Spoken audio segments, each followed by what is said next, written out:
So, what makes me cranky about Logan? That it's the first X-Men film I can say I genuinely enjoyed, and yet it's almost certain to be the last time we get to see Hugh Jackman as Wolverine.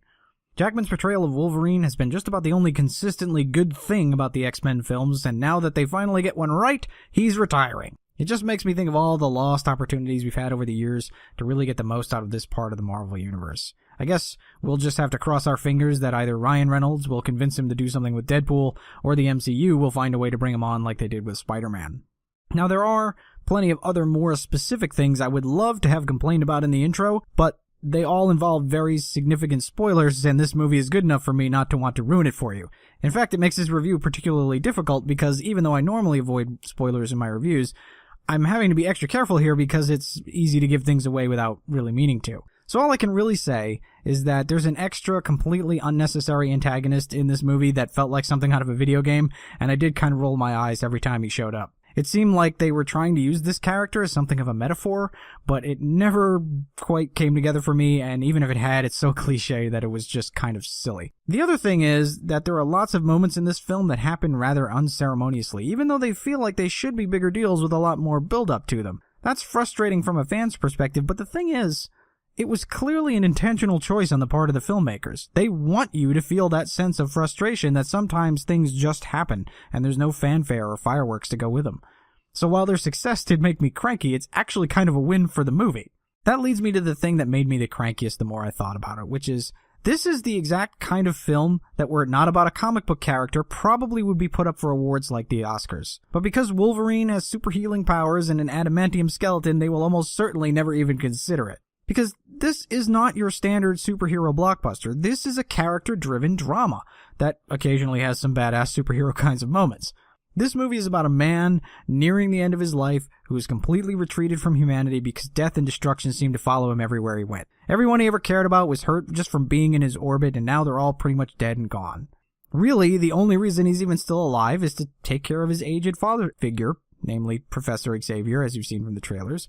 And even Professor X is slowly withering away thanks to a degenerative neurological condition and his incredibly advanced age. Then suddenly this little girl is just thrust into his life, and it forces him to slowly rediscover whatever little piece of humanity still remains buried beneath the scars from decades of fighting losing battles. Take away the metal claws, the psychic powers, and the dude with the robot arm, and it sounds like a perfect piece of Oscar bait. Not to mention the tone and pacing of this film reminded me a lot of Hell or High Water, which was in fact nominated for an Oscar this year. And if that's not enough warning for you not to take the kids to this one, make sure you pay attention to that R rating because Logan absolutely earns it. There is no Captain America in this movie to police everyone's language.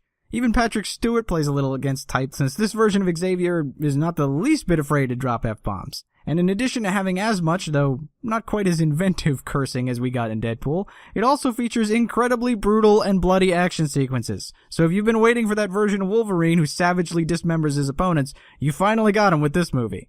Bottom line, this is not for kids.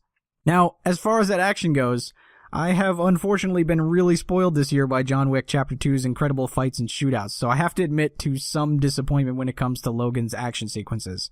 In John Wick, they almost never had to cut around somebody and usually shot from great wide angles so we could see everything, whereas in Logan, they clearly had to do a lot more quick edits and tighter close-ups, so the action gets much more muddled.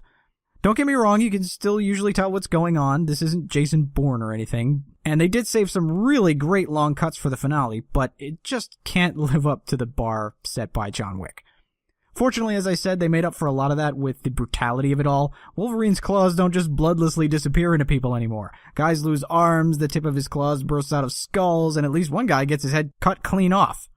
Again, though, this movie is much more about Logan's personal drama than it is about him decapitating red shirts. In every way, this is the kind of gritty, down-to-earth, conflicted superhero movie that DC and Warner Brothers keep chasing and utterly failing to deliver. It has never been clearer that DC's ideas of sucking all the fun and humor out of a movie and then stuffing it full of philosophical ramblings does not make it good or deep. Because despite the maudlin tone, Logan has lots of funny moments sprinkled throughout it, and it's that humor that allows us to connect with these characters and truly care about what happens to them. And it's what the characters don't say that actually ends up speaking the loudest. Zack Snyder, take note! And none of that would work if it weren't for the caliber of actor that Hugh Jackman is. He and Patrick Stewart are awesome in this movie, and even Daphne Keane, who plays the little girl, does incredibly well. Of course, it helps that she doesn't actually have to talk for most of the movie, so we all get spared that annoying little kid syndrome. While I may be sad to see Jackman potentially put away his claws for good, this is certainly a movie worth going out on. So I definitely recommend a trip to the theater for Logan, with the caveat, of course, about this not being a kid's movie. It's a great character piece with some funny moments and solid superheroics. Also, just as a heads up, there is no after-credit sequence, so unless you want to stick around to listen to Johnny Cash, you can feel free to head on out after the movie's over. That's what I thought about Logan anyway. Let me know what you thought in the comments below. And while I haven't tested my psychic powers in quite a while, right now I am willing you to like the video and subscribe to my channel. Hopefully, it's working.